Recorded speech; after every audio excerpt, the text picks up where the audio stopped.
Hello, everybody. Welcome to our March Austin Energy Green Building Seminar. This is our bi-monthly seminar series highlighting topics important to sustainability in the built environment. And today we will be diving into passive building design, and we have some great speakers lined up for you. So I'm really excited about that. But before we get to the presentations, we always have some announcements. And so we'll get started with the announcements at this time. As we're going through those, we'll be putting some links in the chat. So if you see links in the presentation that you're interested in, but make sure to check out the chat for those links. Next slide. Our AEGB learning platform offers on-demand courses, so you can earn continuing education credits at your convenience. We upload recorded webinars and our virtual learning resources like tours, workshops, and case studies. If you haven't been on that site recently, I would really encourage you to log in, register, and see what's new. And if you ever miss one of these live seminars, you have a conflict, there's a good chance that we will upload it there later. Next slide. Our new City of Austin Open Data Portal story is live. You can check out our program impacts through data visualizations, maps, and more. You can see rated projects from 2022 through 2024. Those are highlighted in photographs, and project team participants are featured there. So if you're curious about who's rating or what the impact of the ratings are, how many projects are rating, where they are, check out that Open Data Portal story.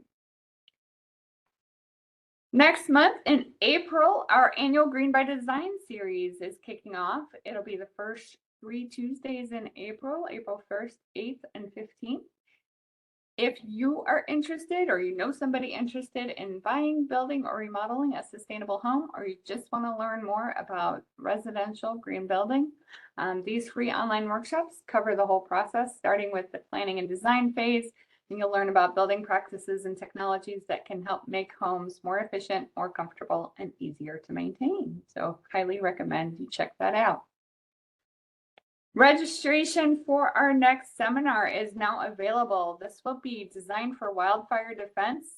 This is coming up on Thursday, May 15th, and it's in person only. It's also a half-day seminar, and we're going to be providing lunch. Come join us to learn best practices for designing and maintaining landscapes and buildings to reduce ignition risks, both within and beyond the wildland-urban interface. Speakers will also share lessons learned from the Palisades Fire in Los Angeles, and space is limited. So if you are interested in that, please go to our website and register through that Learning Connect page. Austin Energy is going to be launching a new passive house incentive pilot program. It's not out yet, but last year there was a city council resolution directing us to explore a program to incentivize passive house certification. We are aiming to have 4 to 5 affordable housing, townhomes, or multifamily projects participate in Passive House Institute US's certification program, and you'll learn a little bit more about that program here today. And so we'll be looking to partner with and provide incentives for, like I said, 4 to 5 affordable townhome or multifamily projects, and look for those application details coming soon. We are also offering, well, we're not offering it, but the local Passive House chapter is offering a Passive House certification training. This is being offered by the Passive House Institute US Alliance Austin in May. It will be, however, held here at the Austin Energy headquarters, and you can see their website for more details if you're interested in that certification. This seminar has been submitted for AIA learning units and GBCI continuing education hours for lead professionals. We will be providing certificates of completion for self-reporting and reporting AIA hours for all those that attend the entire webinar. Those certificates will be emailed after the course is complete, and a follow-up email will be sent in a few days with links to the recorded webinar and other resources. We have our obligatory AIA quality assurance slide. We have some learning objectives. And then, as I said, today we're going to be discussing passive building design. This is a progressive approach to advanced energy efficiency in building and design and technology. And we're going to be learning all about those methods to reduce energy consumption while improving comfort in residential spaces. If you have any questions during our speakers' presentations, please be sure to use the Q&A window throughout the seminar. We have scheduled time at the end of the seminar to discuss them. But for any of those that we don't get to, we'll get those answered after the presentation and send them with our follow-up. And now it is my pleasure to introduce our very first speaker, Kevin Witt. Kevin is an architect with 25 years of experience designing, developing, and building high-performance homes. He completed his Master of Architecture at Texas Tech, followed by an internship in Colorado. Later, he founded a Seattle-based design build firm where he developed infill housing projects, built custom homes on remote and challenging sites, and championed sustainable building practices. He's been a Phius certified builder since 2014 and a Phius certified consultant since 2023. He has completed 2 Phius certified homes, one as a builder, one as an architect. And now that he's based here in the Austin area, he's currently developing 2 market rate spec homes that are targeting Phius core certification. And he serves as the president of the Austin chapter of the Phius Alliance. And I will let Kevin take it from there. Okay, thank you, Heidi, for that introduction. Get everything going here.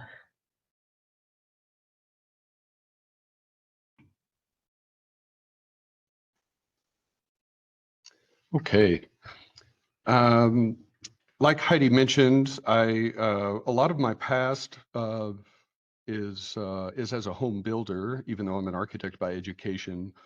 And it was during that time as a builder that I first had an awareness of passive house and high performance building techniques, and that sort of grew into an interest. And now it's a commitment that all of the projects that I work on are either passive house or high performance. And so we'll talk about some of those things and what they mean today.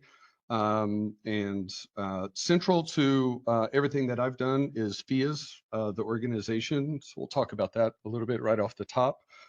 So Phius began in 2007 as a nonprofit organization that certified homes according to their energy use. It was not long after they began certifying homes that they realized the criteria they were using could be applied to many different building types. And so having house in the middle of the acronym, Passive House Institute of the US, was a little self-limiting. So later, Phius, the acronym, became Phius, the name. And so now, today, all across America, there are Phius certified schools, Phius certified office buildings, mixed use projects, and it's Phius's stated goal to be able to certify any building that has occupants.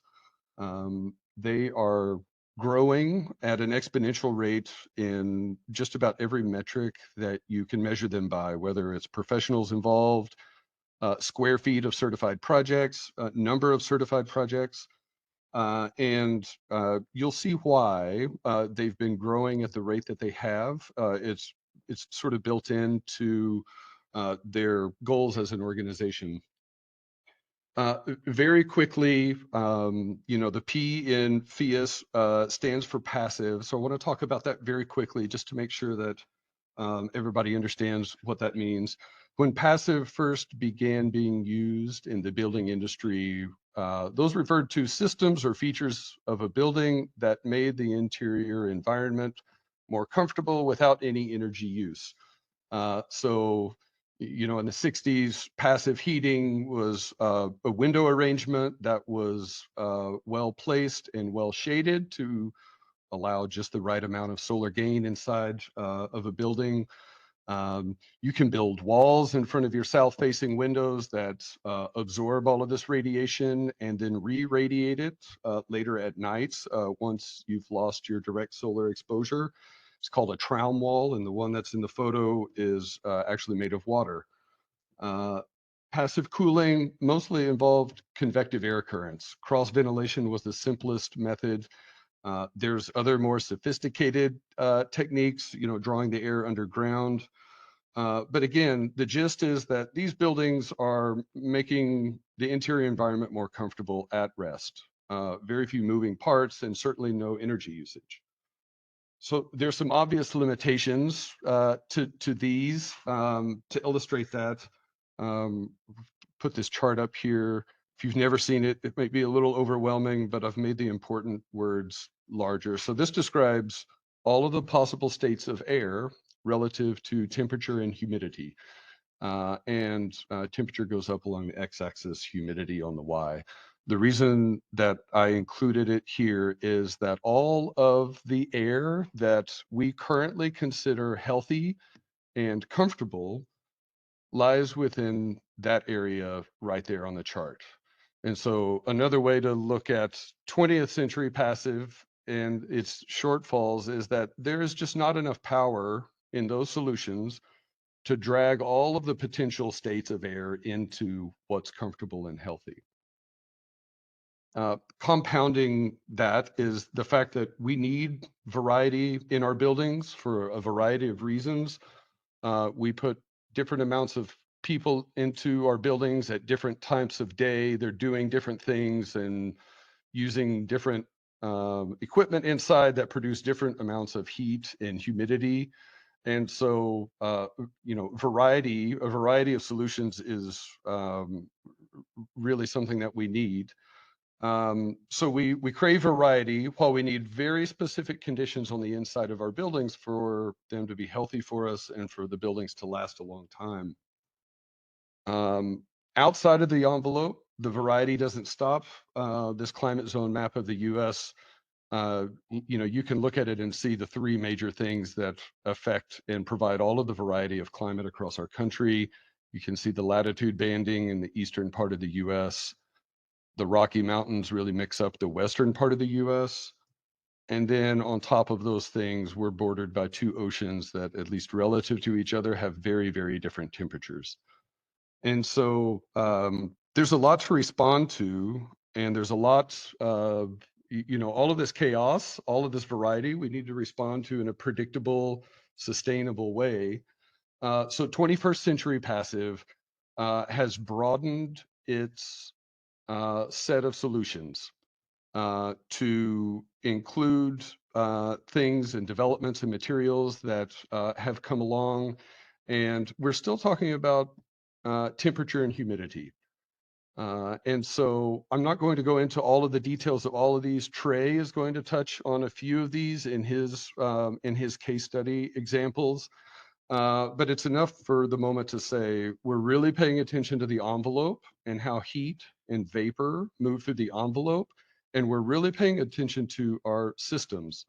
We need our systems to dehumidify the interior environment, specifically here in this climate zone. It's very important. Interesting in this is that all of those that are outlined in green are still energy free. It's our systems that are heating and cooling and our ventilation systems that are requiring the energy use. But so on top of all of that is a relatively new imperative. When passive strategies were deployed in the 1960s and 70s, they were addressing fossil fuel scarcity. Our current problem is much more urgent, and that's greenhouse gas emissions. And so Phius is, to bring it back to Phius, their stated goal is to decarbonize the built environment by making high performance buildings the mainstream market standard. And so when you build a high performance building, you get all of these other uh, positive outcomes along the way. In my practice, all of my clients want a high performance home. Any one of these objectives is enough to commit to that. And the good news is everything else comes along as a really great package deal. You aim for one, you get the rest. And so establishing a mainstream market standard is a really bold goal. to do it properly and well, how do you set a standard that is powerful enough to cause the change you need it to cause, is reachable, is actually attainable by the market, and is economically sustainable? A great place to start for what not to do is to just everyone try to build the most efficient buildings imaginable. Um, there's a lot wrong with that. It's not sustainable. It's we're moving the goalposts, and it sort of ignores the urgency of the challenge that we're here. And so, if the answer is not invest as much as you can, then how much? How much should we be investing in passive strategies? How do we know when what we're doing hits that balance point between effective and sustainable? Because every project has their own place along this spectrum. And so you don't know two things usually when you set out. You don't know where your project is and you don't know where it should be. Uh, well, that's core of what Phius has done. They say we know where each individual project should be, and it's based on the local climate, it's based on the local grid market, and it's based on the local building market. So we're balancing climate, we're balancing our decarbonization, and we're balancing the attainability. And so what Phius has done is said, we know where that is, and we're going to call that core certification. Another way to look at this is um, what Phius certification helps every project find is that point where passive strategies have reached their point of diminishing returns, that spending more on insulation or higher performing windows or whatever it may be, investments in your envelope in your system are not really giving you a return on your investment. And that is the point where you should recruit renewables to continue your decarbonization efforts. And so when you think about that, that's a really powerful thing. You have located this balance point in your project. Again, every project has different X and Y scales of this little chart. And so a very broad look at certification, what it looks like to certify a project through Phius. Basically, you build an energy model. It is that model includes all of these inputs that are listed there, and every single one of those are specific to your project. Um, it is very distinctly a performance-based criteria. You will feel, if you're an architect, you will feel the freedom to uh, design the building to have the aesthetics that you want, knowing that you can check all of your design moves with the energy model and understand the energy impact of every single window, every single roof overhang. You get that feedback. Once the energy model is done, your main charge is to build what you've modeled. There's so much information that goes into the energy model. Phius has looked at it.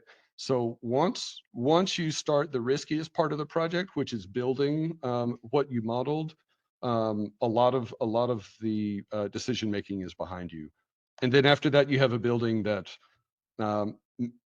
is all of these characteristics, um, and therefore worth more in the market. Every single one of these are positive traits and things that the market is looking for with their housing. Very quickly, sort of another look at a project timeline, and I'll speak specifically to multifamily. Phius offers a feasibility study, which costs money but is incredibly valuable. You send them your earliest set of drawings and specifications for a project, and they will build the first energy model for you. You will know very early in the project how close your building is to certification. You will get guidance from Phius on the most cost-effective strategies to bring your building into certification. And so you get this very early feedback that is really invaluable. Registration's a paperwork sort of milestone. You've signified to Phius. We definitely intend to build a Phius certified project. As you're designing your building, your CPHC, your certified passive house consultant, is flushing out the energy model. They're acting as your point person for the project team for Phius. And at the end of your design, you've reached a stage called design certification. And basically at that point, Phius is telling you, if you build your project the way that you have shown it to us here and the way that you've modeled it, you will achieve Phius certification. Again, so you're putting a lot of the risk and a lot of the uncertainty behind you before you start construction. So the main task during construction is basically to follow your energy model and your initial submittal as closely as you can. In the cases that you have to deviate from what you submitted, maybe windows become unavailable or out of reach for price, and you have to choose a different set of windows that maybe has a different performance uh, uh, characteristic, you can backfeed your energy model with your new window specs and know real time whether or not that boosts you out of your certification criteria or not. And so then after the project's completed, there's a big upload of documentation at the end of which Phius has said you have a Phius certified project. I won't go into all of these. These are a few of the professional certifications that Phius trains for. Um, the only one that is required for Phius certified projects is a rater and verifier. Texas is in desperate need of raters and verifiers. So if you're interested in that, please look into that. There's also a builder training in August from May 7th and 9th. Our alliance is selling the tickets. We're actually subsidizing the ticket price. So I think there's a link in the chat, and this QR code will give you more information about that if you're interested. I think I am out of time now, but I appreciate your attention and interest, and look forward to the Q&A.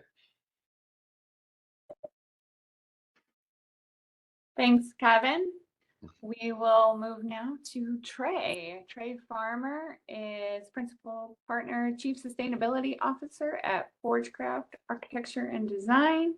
He has nearly 2 decades of experience in sustainable design and construction, and as the firm's Chief Sustainability Officer, Trey is passionate about projects that improve lives for people and our planet. He serves on the Austin Passive House Alliance Board, the National Passive House Alliance Council and Policy Committee, the Humid Climate Conference Steering Committee, and the City of Austin's Resource Management Commission. Please help me welcome Trey.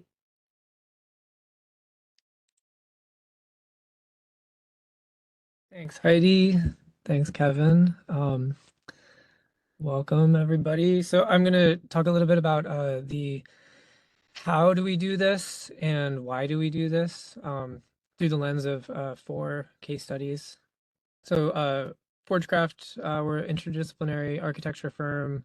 We do a lot of supportive housing projects around town that you might recognize, and then high performance, healthy, sustainable custom homes as well, and like to play with emerging technologies. We do a lot of work in the modular space and flat pack and 3D printing as well. We're going to talk about Teresa Passive House, which is a single family home in Clarksville.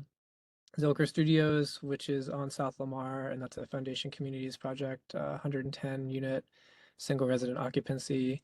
Integral Care, which is under construction now, and West 7th, which is under construction now, but wrapping up, and you can actually go visit in May, so I'll get to that.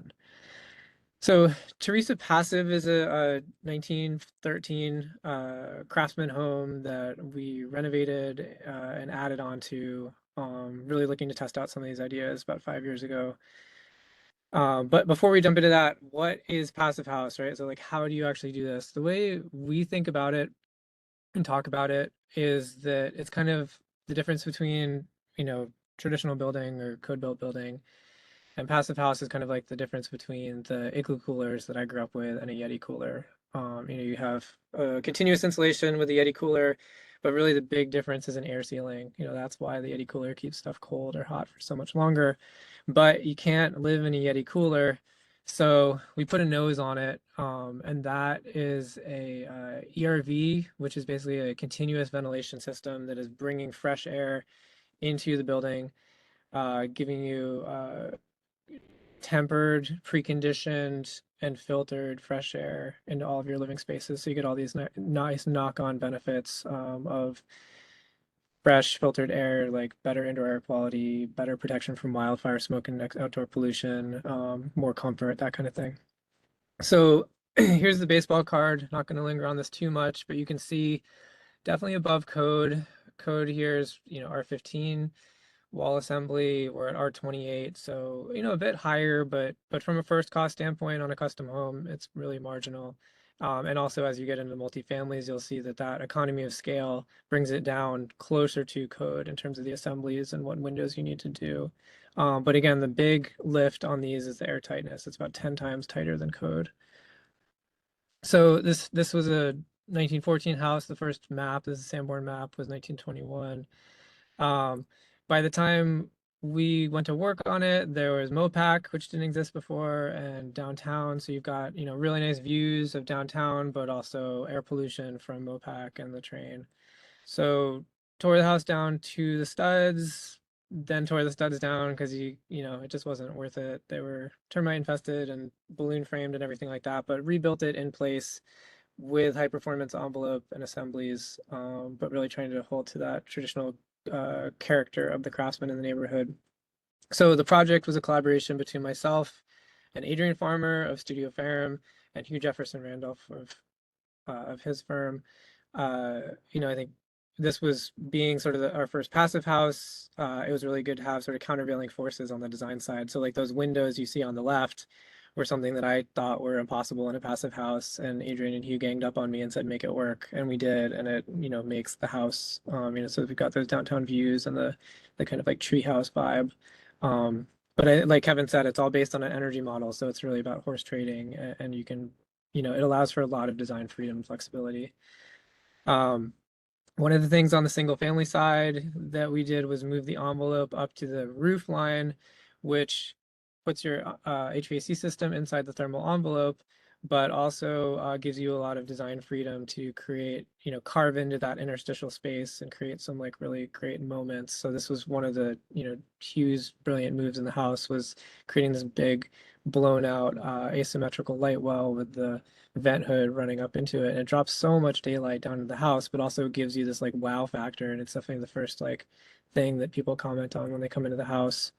And then did the same thing in the bathroom, so you can take a shower and see the moonlight on certain nights, and you get that kind of like laser light at certain times of day. But you wouldn't be able to do that if you weren't carving up, through that interstitial space by putting the conditioned envelope at the roof line, getting that bonus energy efficiency. And then also, I got a free COVID office out of it. This was we moved in about 2 weeks before things locked down, and weren't really sure what we were going to do with this sort of loft space up over the bedroom, and I ended up spending a lot of time there on Zoom calls like this. One of the questions that we get a lot is like, can I open my doors and windows in a passive house? And you definitely can. This is big French doors in the primary bedroom that open out onto a screen porch. You can open windows. We do have amazing days, kind of like today here in Austin. And so we like to talk about how we're control freaks, and we want our clients to be control freaks. So you want to be able to control your humidity and your temperature and your indoor air quality. And control means sometimes letting go. And so we want to be able to hear the birds and smell the flowers, but we want to also get all the resiliency and energy efficiency and indoor air quality benefits of having a super tight, like really well-designed envelope when we want it. So again, just like lead with design and then back in the energy model and horse trade and pick your battles, but don't feel like you have to be limited to a big bulky box with tiny windows. We want to make buildings that people love and that feel good, and remember that we're designing for people. So if this sounds scary, why do we do it? This is from Passive House Accelerator, great resource. But if you start with a passive house, you get these dramatically reduced thermal comfort, energy efficiency, and utility bills. And then if we really focus on low embodied carbon for our materials we're using, we at Forgecraft do exclusively electrified buildings for a number of reasons. Passive house does not require that you electrify your buildings. You can have gas in them. There are requirements about ventilating that gas and controlling it for a health standpoint, but you can definitely do gas in a passive house building. And then using the clean energy to power that electricity is sort of the path that we understand and know as the best and easiest path towards a true zero carbon building. Resiliency, like a Yeti cooler, right? It's going to hold that energy really well. The solid lines along the top are the house that I was just presenting on. The dashed lines are the Pickle Research Campus. So that's a code-built house that UT owns up on the Pickle campus. You can see at the bottom the short cycling of the AC there. And then they turned it off. And basically within 12 hours, it is up at temperature, and the primary bedroom is actually warmer than the passive house, which has never actually been plugged in. Then you see the night cycle as it dips. And then the next day, the code built house is up at 98 degrees inside, while the passive house is only at like 87. And again, this is a passive house that's never been cooled. If you look at it from the other side, which, like originally we weren't really thinking was going to be an issue, but has proven to be more of an issue here than sort of like summer brownouts, is extreme cold. The green line here is the passive house built house, and then as you go down, it's sort of decreasingly rigorous codes. So net zero energy ready, then to 2009 IRC or IECC, and then getting down to the historic codes. And you can see those lines across the top are basically saying, how long is that house comfortable or survivable to vulnerable populations? And the passive house really gives you a lot more time in that house, a lot more time for first responders to come around, a lot more time for the grid to get back online. So there's like true safety benefits to this, which we found out about 10 months after moving into the house. Wildfire, big one on everyone's mind right now. You may have seen this house on the left. I know I've been emailed about it about a dozen times. This is a passive house that was, if you look at a satellite imagery, there's nothing surrounding it that survived, right? Like the houses around it all got completely torn down from the fire. This was, I don't think you can solely credit it to passive house, but this house was built for wildfire risk in mind. So it's non-combustible exterior materials, some good walls protecting the landscape, and then passive house, because of that air tightness, it means you're not getting embers flowing up into your unconditioned attic, which is the primary way that many single-family houses burn down during wildfire. You get these little floating embers flying through, getting sucked up into the attic space and then catching fire. Also, you have windows that get blown out, and so with a passive house, this has triple pane tempered windows. And this is, maybe it's a one-off, maybe it's a fluke, but also the house on the right is in Colorado. Same thing happened in the Marshall fires about 6 years ago in Colorado. And there were a couple of passive houses up there that survived when everything else burned down. And so this is one of the homes that got rebuilt to the passive house standard because Colorado recognized that and offered generous incentives for anyone rebuilding to rebuild to a passive house plus additional fire-wise safety standards. Indoor air quality, passive house buildings have much tighter control of relative humidity within the safe range, much lower spikes of carbon dioxide and shorter duration spikes. They meet air supply guidelines much better than non-certified, lower VOCs. There is a caveat in this. This is a great sort of like research paper, but it also, points out a lot of the sort of flaws and places we need more study. Traditionally, passive house projects use recirculating vent hoods, which I think is something that we don't agree with. You definitely pay an energy penalty by sucking a bunch of air out of the home and you have to put makeup in. But preferencing energy efficiency over human occupant health seems backwards. So we definitely vent our hoods in our projects and recommend that everyone else does too. Maybe there will be better vent hoods that recirc with better particulate capture in the future, but at the moment, I think that's the best way to go. Share the projects. This is all new. We're all learning. We've opened up all of our projects that are meeting the standard to the community for critique and for education. Really want to open source this stuff. We think it's doing some great things, but it's also new to our environment, and so we want to learn and be learning together. So Zilker Studios. So this is a 5-story over podium, 110 units. We ran a Phius feasibility study and then looked at sort of a custom targeting exercise with them because this was the first project of this scale in a hot climate or cooling dominant climate. And so they actually backed off some of the metrics for us because, you know, kind of had spidey senses saying that it didn't quite seem right. But the walls are, you know, we ended up removing some of the EFIS and, you know, backing off the continuous insulation, putting some of that money into more efficient heat pump hot water heaters. So the energy model really lets you force trade and really value engineer in like a true sense of the word, not just like a cutting cost, but a true like engineering of the values. And also looking at long-term return on investment on all of those decisions. You know, the Foundation Communities owns this and pays all the rent, pays all the utilities for the renters. So they're going to own it forever. So the return on investment on additional energy efficiency measures is something that makes a lot of sense. You know, and it's easier for these projects traditionally to raise money for the capital costs than it is for them to raise money for maintenance and utility costs.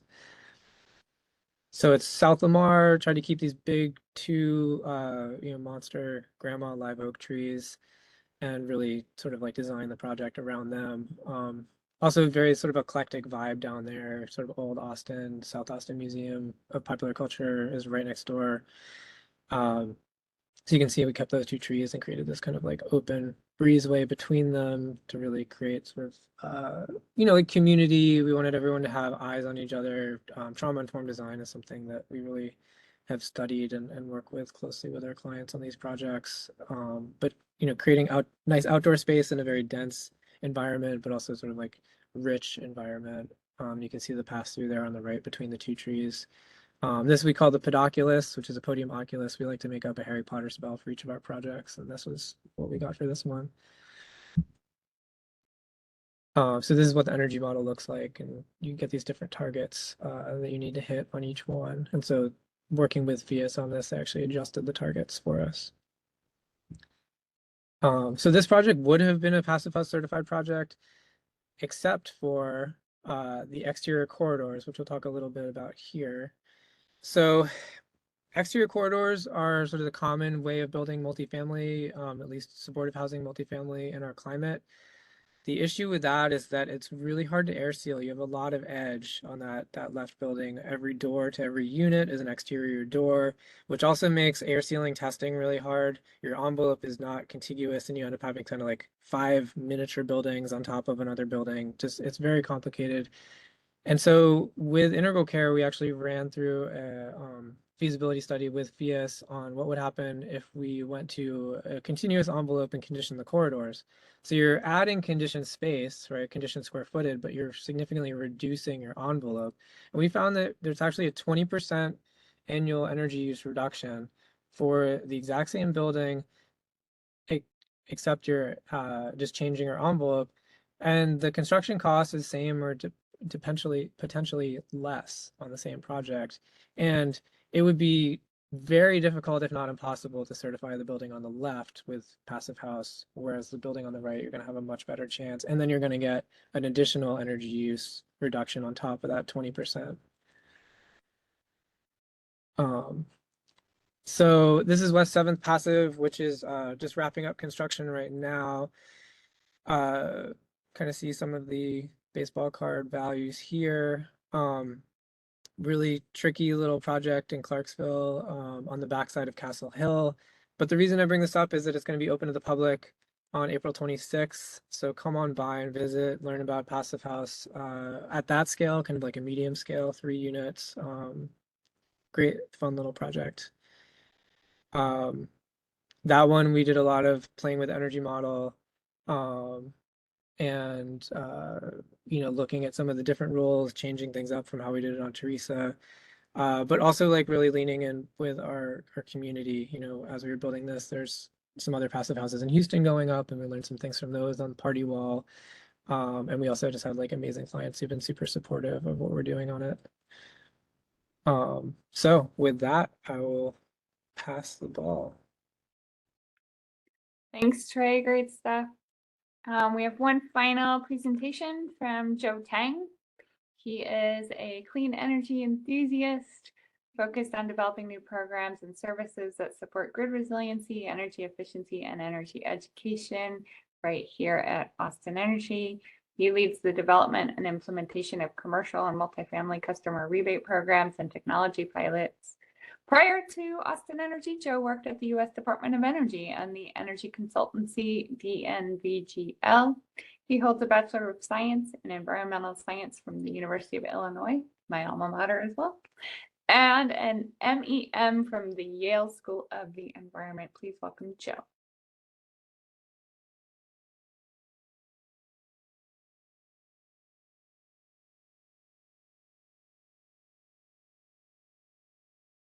Hello. Get started here. Thank you, Heidi. Looking forward to presenting. I'm going to be pivoting a little bit away from passive house design. I'm going to be talking about a smart grid pilot that we've been operating here out of Austin Energy. Second. So we are trying to always make a smarter electric grid and trying to figure out how we can make more grid interactive buildings. Here at Austin Energy, we've been promoting energy efficiency and demand response programs since the 80s. We were one of the first utilities in the US to pioneer the bring your own thermostat model for residential demand response, where a resident can bring their own Wi-Fi thermostat and enroll it in a utility program. And so we're really looking to expand that type of program specific to the multifamily sector. So I'm excited to present on our novel multifamily DR pilot. It features both a new communication technology and a new incentive design approach. And so excited to share that with you. This is a project that's funded by a Department of Energy grant. So just talking about a little bit of the context here. So demand response is when a utility will, on specific periods of time, when there's typically either high prices on the electric grid or there's some form of strain on the grid, we will run an event where we will contact residential, industrial, and commercial customers, ask them to curtail their electricity usage for a relatively short period of time. Depending on the programs, they can be a few minutes all the way up to typically 1 to 2 hours. And so what that helps a utility like Austin Energy do in the ERCOT market, ERCOT, when they want to apply how much all the utilities should pay for the total transmission costs for the entire grid here in Texas, they currently take a snapshot in time of the highest grid or the highest peak periods in the summertime. And so those are the coincident peak periods. And so at that highest point in June, July, August, and September, they take a snapshot of that 15-minute interval. And based off of all the utilities' share of load at that time, they'll send a bill.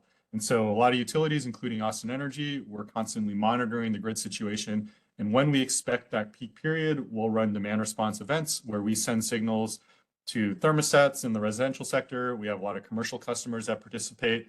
One of the challenges that we have here in Austin is that we really don't have a strong industrial sector that we can really engage with on demand response like other utilities with a larger service territory, especially because our industrial sector here in Austin, they're primarily data centers, semiconductor fabricators. They're very, very sensitive to any change in their energy, and typically they do not participate in any demand response events. So we still run these programs, and again, we're looking to decrease our transmission costs during other periods of high wholesale electric costs. We'll also occasionally run events to try to decrease the costs. When we do that, we're able to decrease the total rates for all of our Austin Energy customers. So overall, it's a good program that allows us to more cost effectively manage the grid. I also want to mention that not only will it help during periods of high temperatures during the summertime, but unfortunately, as I'm sure many of you are aware, we also have grid resiliency challenges. Here locally in Austin, we've had 2 major winter storm events in 2021, was the ERCOT statewide Winter Storm Uri, where we experienced about 228,000 customer outages. And a couple years later, we had our localized ice storm with Winter Storm Mara, where we lost about 170,000 customers. So the idea is that utilities, before we have to go to brownouts or blackouts, we could use demand response resources as another tool for us to call upon during these grid emergencies, ideally allowing just a little more flexibility and trying to avoid any of those prolonged brownouts. So when considering demand response and specific to multifamily really presents some additional challenges. So there's already the split incentive where the tenant who rents and pays the bill, is not aligned with the property owner who pays for the equipment, the appliances. And so Austin Energy, we run a number of robust energy efficiency upgrade programs for multifamily properties to overcome this split incentive. And that way we were able to ensure that tenants are able to participate, achieve energy efficiency. One of the other challenges with multifamily is, you have a lot more turnover, both for individual tenants and for staff. And so that makes sort of creating a grid interactive building difficult in terms of how to engage with these staff and tenants. Another big challenge is the device connectivity, and I'll talk quite a bit about that. There's still very few properties that have property-wide Wi-Fi. Typically, the ones that do are on the higher end. And a lot of tenants, we find, still don't necessarily always bring their own Wi-Fi. And so how do we establish a group of connected devices that have a dedicated connection network? That's something else that we're trying to solve in this pilot. Another quick note is just with respect to equity. Austin, we've had really significant population boom. The housing prices have really increased. And so we really want to sort of target our energy efficiency programs and demand response programs at low and moderate income households, make sure that all households are able to participate in these programs and also get the amenities that come with them. So moving on to talk about our Smart Home Rewards pilot. So as I mentioned, this is a pilot funded by a Department of Energy grant focused on multifamily properties. And there's a number of novel or sort of new approaches here. So first is to help overcome the issue where we have a lot of tenant turnover.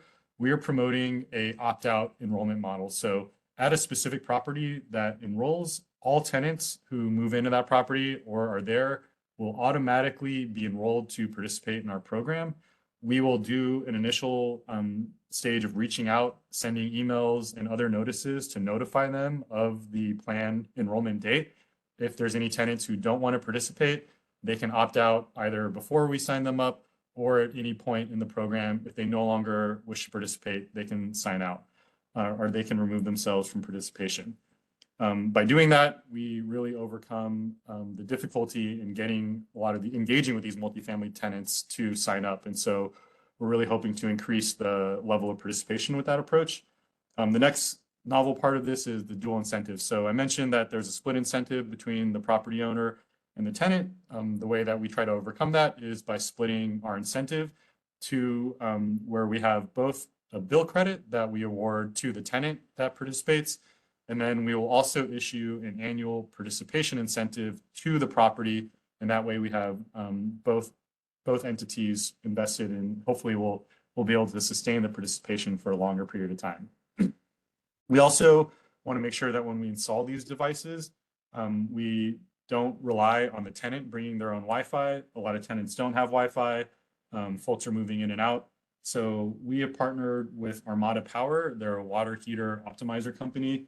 They have a device that plugs into the electric water heater, and it has a cellular radio in it that also produces a low bandwidth Wi-Fi network that we are also connecting ecobee3 light smart thermostats to. So we are not only developing a new incentive model, we're trying to enroll more customers, but we're also installing a dedicated communication network. So all the devices are synced and able to communicate the day that they're installed. So we're hoping to roll this out in about 6 to 7 properties. We've made it to 3 so far, and we have a 4th lined up. And as I mentioned in the past slide, we're really focusing on improving equity considerations here. And so we're really trying to make sure that most of these properties are focused on providing homes to low and moderate income households. So just another note about kind of how we engage with our participants. So we've done improved and expanded outreach. So we're leaving flyers. When we enroll the property, we're leaving a hanger on the thermostat, which I'll show in a couple slides. We're also doing something new, which is we're offering additional surveys. And when the tenants complete those surveys, we're offering a $5 bill credit in response or to sort of reward them back so we can continue to learn and improve the program. The other big benefit for tenants, in addition to the recurring incentive, which is a $50 upfront incentive and then $25 every year thereafter, they do not need Wi-Fi to gain this benefit, and they can also take advantage of the dedicated communication network, download the ecobee app onto their smartphone, and then remotely control the thermostat from their smartphone, which is a really nice amenity to have. They also, in order to participate in demand response events, don't necessarily have to sign up and create a profile in that smart thermostat app. So there's a number of hurdles that have lowered our ability to recruit multifamily tenants, and so we're trying to be a little more innovative here about how we recruit them. We are also offering to the property manager for every participating device $5 per year. So if the property has both a water heater and a smart thermostat, they'll get $10 per participating unit per year. So, for a 200 unit, 300 unit property, we're talking, a few $1,000s. It's not a huge or significant amount of money, but we're hoping, it's enough to ensure that they continue to be vested and continue to engage with us to make sure that these devices and the network are maintained. We know that just because of how busy and competitive the multifamily sector is, that when we've engaged with a lot of these property managers, they want whatever system, whatever program is the lowest touch for them. They have a lot of competing responsibilities. And so even with providing an annual survey, even with providing additional amenities for these tenants, it's a careful consideration that we just want to make sure we minimize the burden and the level of engagement that we need from the properties. So we are hooking up these Armada power optimizers to electric water heater tanks, and I will talk about that. So just a high level, how does an electric water heater tank work? So you have your electric supply coming in through the top, your cold water supply as well coming in separately. Usually the cold water will enter the tank at the bottom, and most tanks, standard size tanks, will have two heating elements, an upper and a lower heating element, and the water is mixed until it reaches a certain upper and lower threshold temperature wise, and then the water heater will turn off until the temperature drops again. So when we add a optimizer, we are installing a box either on the wall or on top of the optimizer. It installs where the power intake is coming in, and it turns the water heater on or off. It does not at all change any of the other controls of the tank, and the optimizer has both a leak detector, which is a cord that we circle around the bottom of the tank to help provide leak detection awareness. And then there's also two temperature probes, an upper probe and a lower probe that connect to the water heater. And so the optimizer is able to, by itself, determine how much energy is flowing into the water heater and also determine the temperature of that tank. So just talking a little bit more about the communication aspect. So Austin Energy, before we entered this pilot, we had a lot of these legacy devices, which we installed by the tens of thousands. So we have these one-way communicating legacy radio frequency thermostats manufactured by White Rogers and Honeywell. And so these are very inexpensive because it does not cost a whole lot of money, especially because we have existing footprint around the city to create, add radio towers to that can communicate with these devices. And so they're very cost effective, and we installed quite a few of these in multifamily and single family households. The big downside to these are there's no two-way communication, so we don't know which thermostats are actually responding or where they're installed. The other big downside is that there is no way for the tenant or the homeowner to actually override an individual event. So they have to call, and we have to totally turn off that specific thermostat in the system.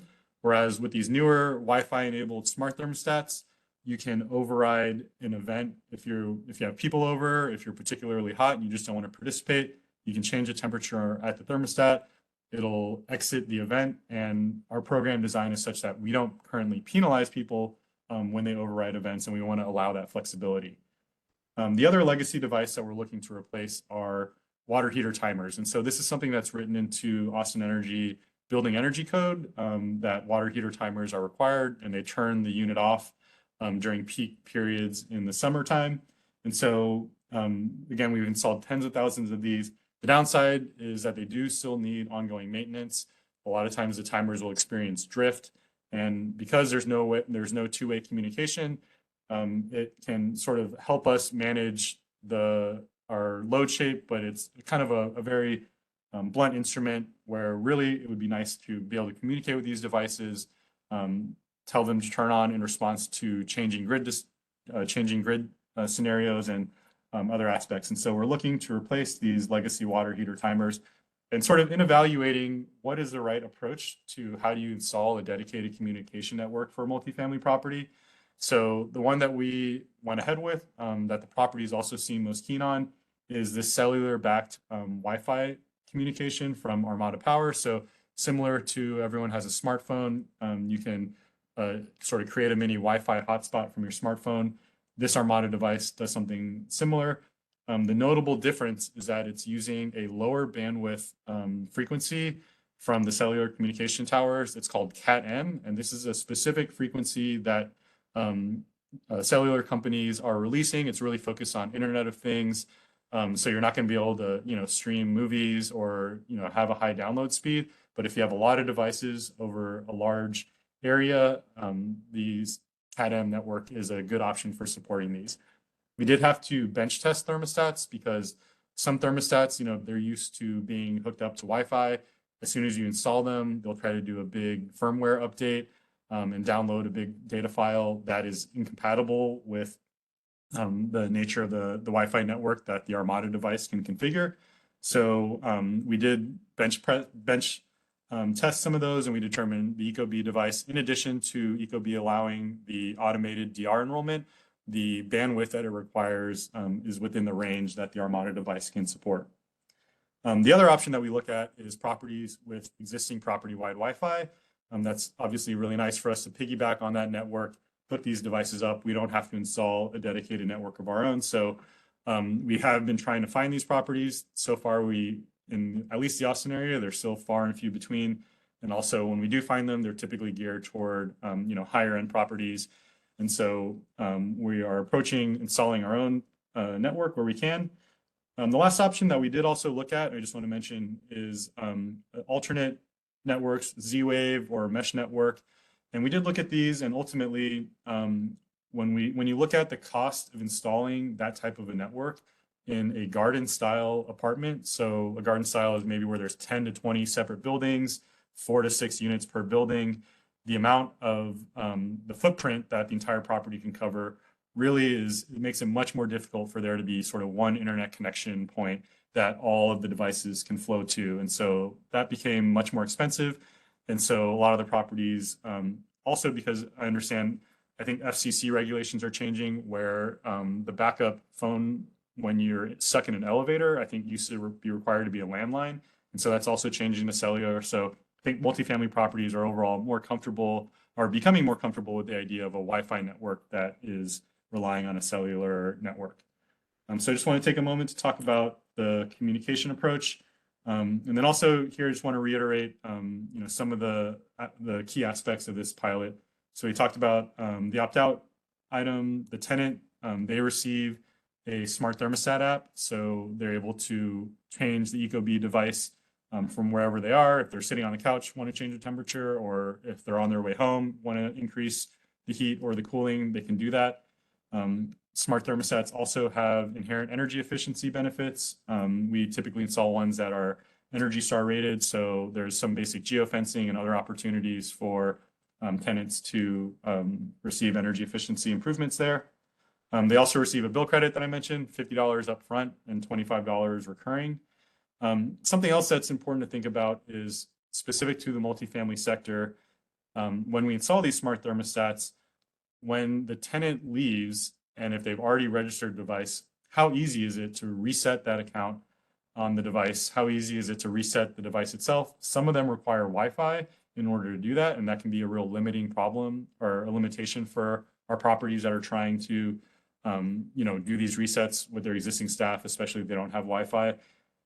One other benefit that that Ecobee offers is they have another function where if the property wants to pay an additional fee, they will put all of the thermostats under one sort of system where the tenant or the property owner could then log in and see the current status of all these thermostats, potentially make remote adjustments. So there's that added benefit as well. The property, they receive that participation incentive. So it's $5 per device per year. And then the other big benefit is, especially with the water heaters, we will send those leak detection notifications directly onto the property as well. So this is an example of the thermostat hanger. So we have a Spanish and English version. Once we enroll a property, we'll leave this here, notify them of the program. And then there's also instructions on if they want to opt out, how they can do that.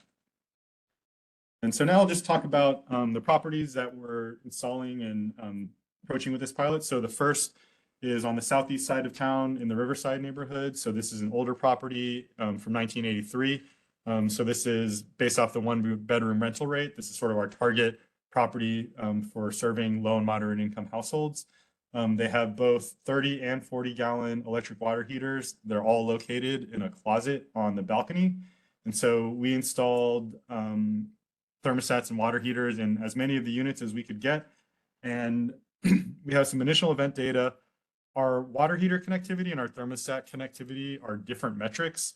So for water heater connectivity, we have data on both how often they're responding to specific events, and then we have sort of an absolute connectivity for how often are we able to ping that device and they're able to respond to us. For thermostats, we don't have as granular of data. The main data point we have is when we issue a demand response event, how many of our enrolled thermostats are actively able to respond to that. So for our first property, our water heater connectivity was somewhat low. We've actually been able to increase that over time by fine-tuning the fleet. One of the things that we did at this property was we actually turned off the cellular radio for half of the devices because they were competing with each other for the limited cellular bandwidth. Once we turned off the radios and had fewer devices connected to the cellular network, they produced Wi-Fi that then the water heaters that we disconnected could connect to. And by doing so, we were able to stabilize the connection. And so that's why we've been able to increase water heater connectivity to close to 80%. We've been running summer water heater events, and we also just completed winter events at this property. And you'll notice that thermostat connectivity is much lower, 34 to 65%. We had some issues enrolling all these thermostats in our system that allows us to control the events. It's an administrative thing that we're still trying to resolve. But this is a notable improvement over our current average, where when we, in our current multifamily energy efficiency program, when we go in and install these devices, we may get 2, 3, up to 5% conversion in terms of tenants that then enroll in the program. So here, by installing a dedicated communication network, doing the default enrollment, we're able to get much higher thermostat participation levels. And so we've been running events for the summer and the winter at this property as well.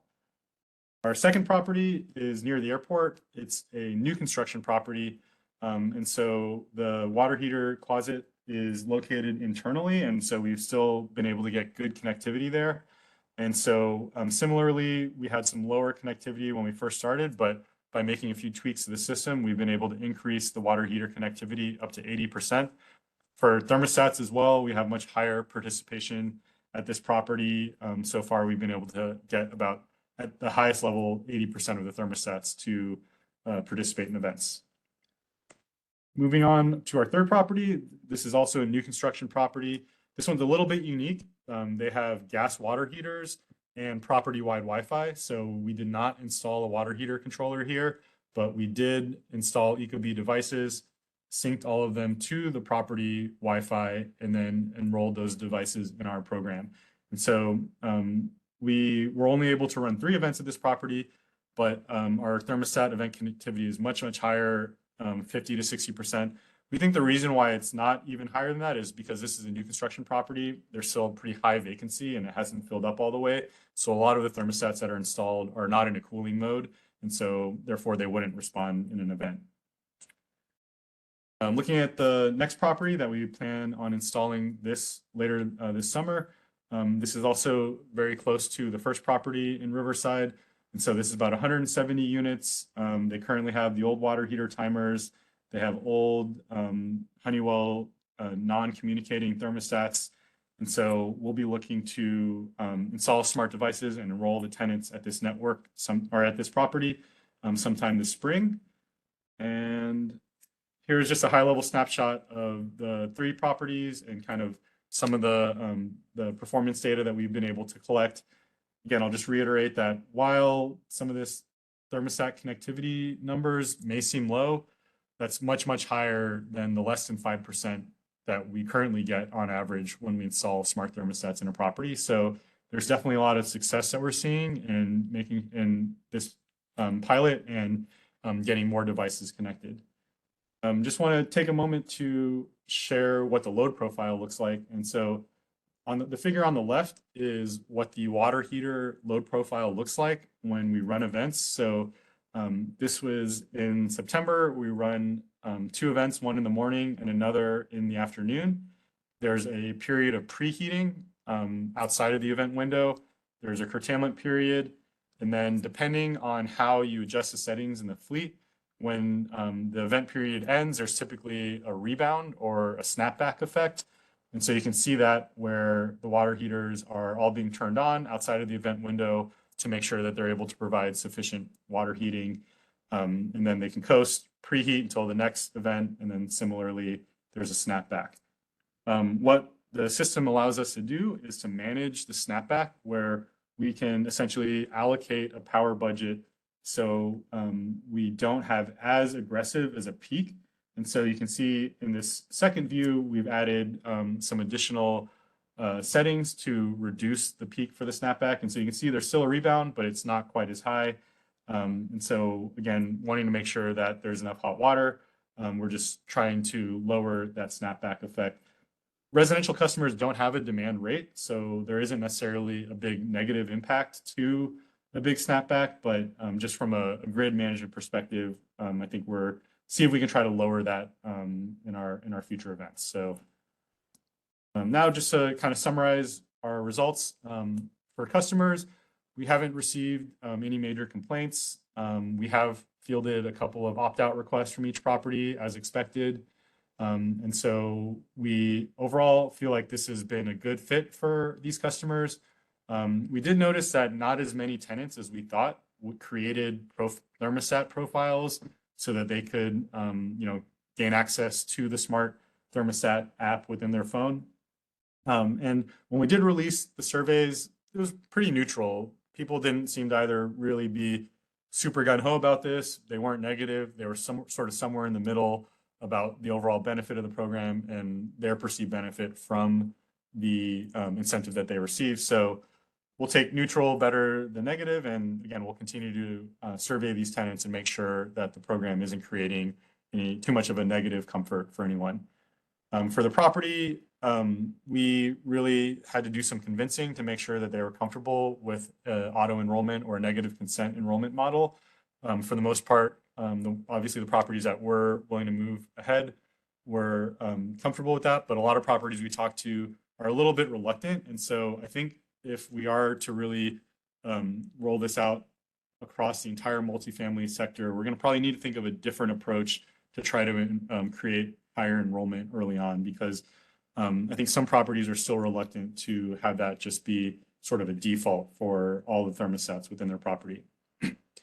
For the utility, we overcome a lot of issues. I think one of the big things that we figured out is how do we issue incentives to these tenants without their having created an account in the smartphone app, which is the usual trigger for when we issue incentives. So we took a slightly different approach where we first determined, which tenants are active during the events, and then we look at other data and determine which thermostats responded during the events.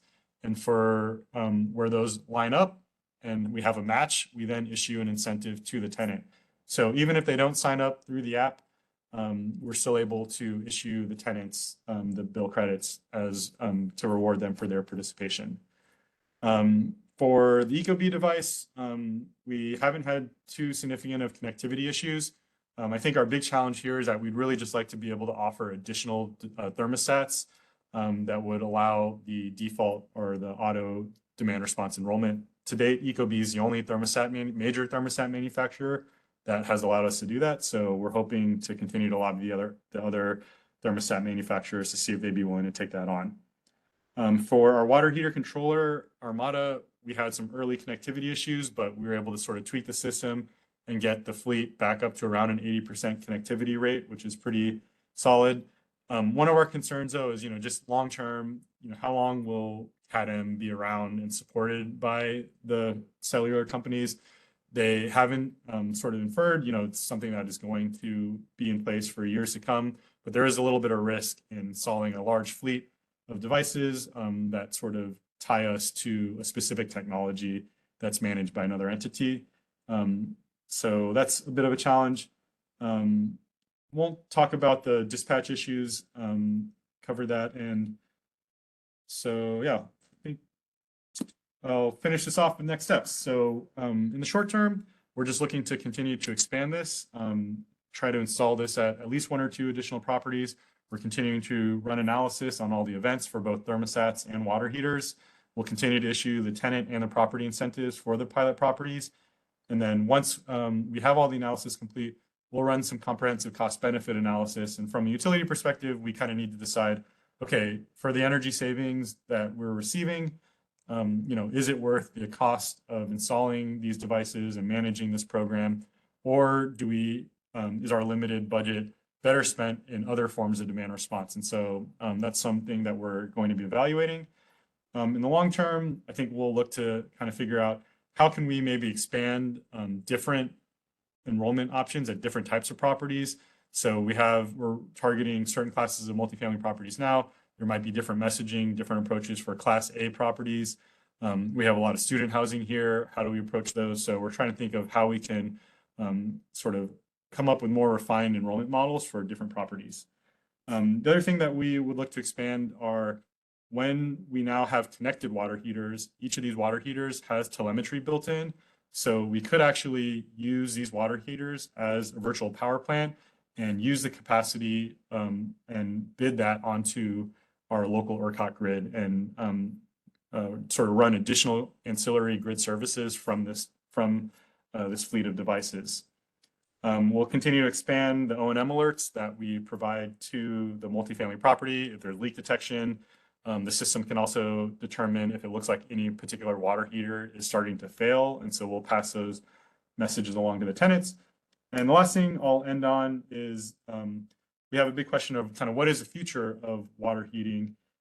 Right now, this is compatible with current electric resistance water heaters, but we are aware that there's strong efficiency gains with heat pump water heaters. I think one of the big challenges in bringing heat pump water heaters to the multifamily segment is the footprint and space constraints, and then also the potential need to add additional electric lines to the water heater. And so I think we're, again, trying to roll out this pilot, which uses whatever the current technology is, but I think we recognize not all properties have electric resistance water heaters. And in the future, I think we'll want to sort of offer this pilot to those, but we may want to better incentivize heat pump water heaters or something of that nature. And those will obviously have a very different demand response profile. So I think how water heating technology changes is something else that we're kind of considering and try to inform how we invest in this pilot. So I will end there. Here's our contact information and a link to our pilot site. If anyone is aware of any multifamily properties with electric water heaters that would be a good fit for this program, please email me. Would love to chat with the developers there and see if this might be a good fit. So I'm definitely looking to recruit more properties, and I'll end there and happy to take any questions from the audience. Great. Thanks, Joe. I'd like to welcome Trey and Kevin back on. And we'll start the Q&A portion. So please put all questions in the Q&A section of the WebEx platform. We will ask selected questions of the panel as time allows. And I'll go ahead and start with a few questions that were put in the box earlier. I think, Trey, this one's for you. Someone asked about what energy model program was used for Zilker Studios project. So if you want to talk about that, and then also the Phius modeling tool that's used. So that was the same tool for Zilker. So that was using Woofy.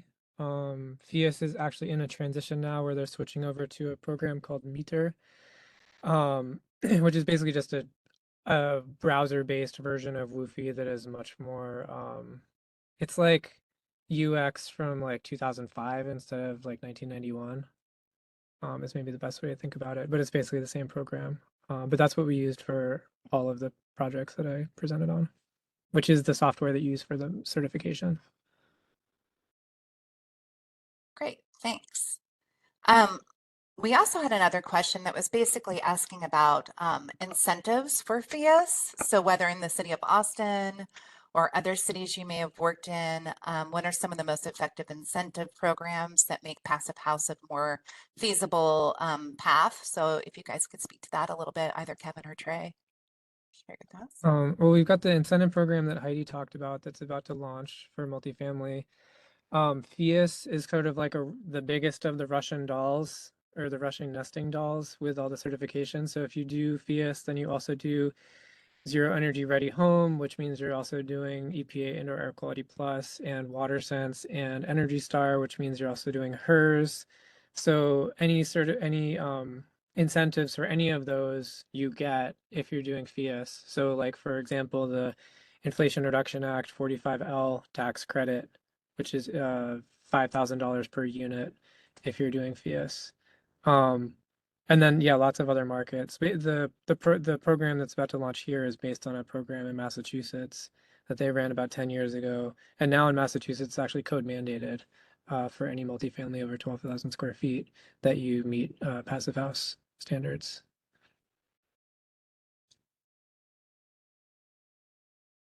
Great. So a question also, as many buildings here don't currently use dedicated dehumidification to rely on air conditioning to remove humidity. What are your guys' thoughts on managing humidities in tight, low load buildings? I think the biggest thing about dedicated dehumidification is that it's more efficient, and it does a job better of removing humidity than an air conditioner does. And it really shines during like this time of year when the air temperature may be comfortable, but the humidity levels are too high. So then buildings are forced to run an air conditioner to dehumidify the interior environment when actually the temperature is just fine. So dehus really shine in those locations. So especially so in low loads, right? That's exactly what I just described as a low heating load or cooling load environment. Actually, dehumidification becomes more important to be standalone. I would argue that all buildings should have dedicated dehumidification in them in our climate. Mhm. Maybe if you're living in like a 100-year-old house, there's so much leakiness that your AC is turning on always. So, but still, it's like you're gonna run into biological growth issues and comfort issues. It should be a thing that's in all homes here. Great. Joe, this one's for you. Are master metered residential projects eligible to participate in the thermostat DR programs? Yeah, it's a great question. So, yes, we do not have one that participates in Smart Home Rewards currently. But the approach that we would take is that instead of offering individual bill credits to all the tenants, we would ask that the property play some intermediary role. So we would continue to pay a property participation incentive, and then any of the tenant incentive we would need to pass that on to the property, and maybe they do a rent reduction or something of that nature, where they pass along that benefit to the tenant. So since we don't, own that relationship and don't have an account and can't credit them, I think that is the approach that we would take with a master meter property, is again to still issue an incentive, and then we would just have to work with the property to find out kind of what the right approach is for them to distribute that. Makes sense. So one of the questions in the chat was, it was mentioned that Phius's need for verifiers. Can either Kevin or Trey talk a little bit more about certification through the different raters, verifiers, consultants a little bit more? Yeah, I think their training program is based off of HERS rating training. So I think if your professional skill set and your background includes building testing of any kind, then you already have a leg up on the information that you'll learn during the training. And I don't know, Trey, do you have anything to add to that? No, I think, yeah, it'd be a tough thing to get into without how, like, but if you're already a HERS rater or doing building rating or testing, then especially with this incentive program coming and more passive house certified buildings in our market, I think it'd be a good additional credential to get. So there's the rater is for residential projects and the verifier is for commercial and multifamily projects, and they're different but similar skill set. And for scale, our entire state shares one practicing rater at the moment. As far as I know, there's one. In other states, Phius has a mileage requirement, so that that you have to pick a rater within a certain driving radius, and they have allowed all Phius certified projects in Texas to sidestep this requirement because we're all sharing one. I believe this question's a little split up, but I believe what they're asking is if, in your experience with Phius rated buildings, either here or in the Pacific Northwest, has there been any options to use geothermal like they use in Whisper Valley, if you've seen that been successful in a Phius rated project? We haven't done a geothermal project, but we're actually looking at we're doing feasibility studies on Habitat's about to build 30 houses in Whisper Valley. And so we're doing feasibilities with them.